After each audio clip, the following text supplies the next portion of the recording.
नमस्कार, आप देख रहे हैं दैनिक कड़क बिहार टाइम्स और मैं हूं आपके साथ डीके पांडे। आज हम बात कर रहे हैं सासाराम की सड़कों की उस हकीकत की जहां मैट्रिक की परीक्षा चल रही है, लेकिन दूर दूर तक ट्रैफिक पुलिस की नामो निशान नहीं था। जी हां, हजारों छात्र छात्राएं अपने भविष्य की सबसे महत्वपूर्ण परीक्षा देने घरों से निकले, लेकिन उन्हें सबसे पहले जिस परीक्षा से गुजरना पड़ा वह थी ट्रैफिक जाम की परीक्षा।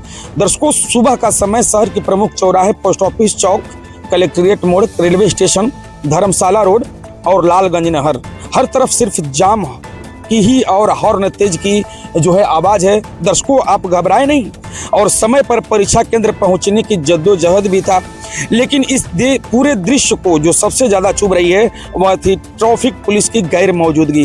दूर दूर तक एक भी ट्रैफिक पुलिस कर्मी नजर नहीं आया, ना कोई बैरिकेडिंग थी, ना कोई डाइवर्सन था, ना कोई कंट्रोल था। मैट्रिक की परीक्षा कोई अचानक घोषित कार्यक्रम नहीं है।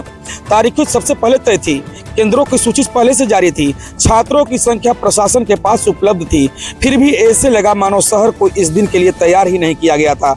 कई अभिभावक ने बताया कि वे सुबह से समय से पहले घर से निकले थे, लेकिन जाम इतना लंबा था कि वाहन रेंग रेंग कर चल रहे थे। कुछ छात्र पैदल दौड़ते हुए परीक्षा केंद्र की ओर जाते दिखे, कुछ ऑटो और बाइक से उतरकर भीड़ में रास्ता बनाते नजर आए।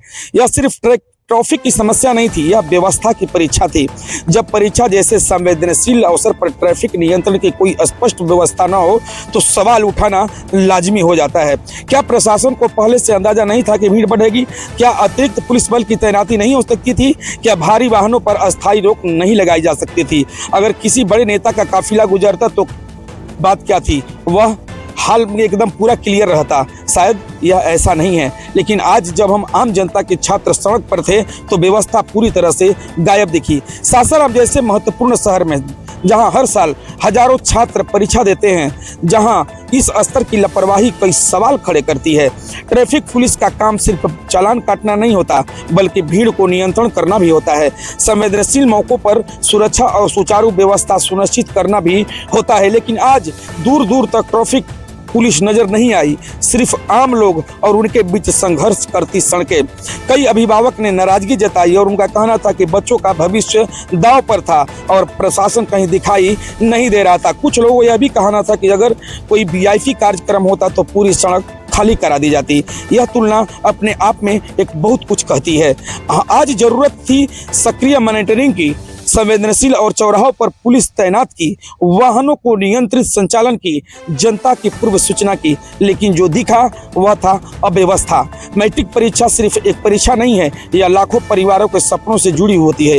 एक मिनट भी देरी छात्र के मन के तनाव पैदा कर सकती है, और जब वह देरी प्रशासनिक लापरवाही की वजह से हो तो स्थिति और गंभीर हो जाती है। यह रिपोर्ट किसी एक व्यक्ति के विभाग को निशाना बनाने के लिए नहीं है, बल्कि उस व्यवस्था पर सवाल उठाने के लिए है जो परीक्षा जैसे महत्वपूर्ण अवसर पर भी सतर्क नहीं दिखी। आज का सवाल सीधा है दर्शकों, क्या आने वाले दिनों में अव्यवस्था सुधरेगी? क्या परीक्षा के शेष दिनों में ट्रैफिक नियंत्रण मजबूर किया जाएगा? क्या प्रशासन इस स्थिति से सबक लेगा? सासाराम की सड़कों से उठ रही आवाज सिर्फ शिकायत नहीं है, बल्कि एक अपील है। बच्चों के भविष्य से जुड़े दिनों में प्रशासनिक तैयारी कागजों तक सीमित न रहे, बल्कि जमीन पर भी दिखाई दे। फिलहाल के लिए इतना ही। सासाराम से ग्राउंड रिपोर्टिंग डीके पांडे की रिपोर्ट, और आप देख रहे थे दैनिक कड़क बिहार टाइम्स, निर्भीक और निष्पक्ष, देश की धड़कन। और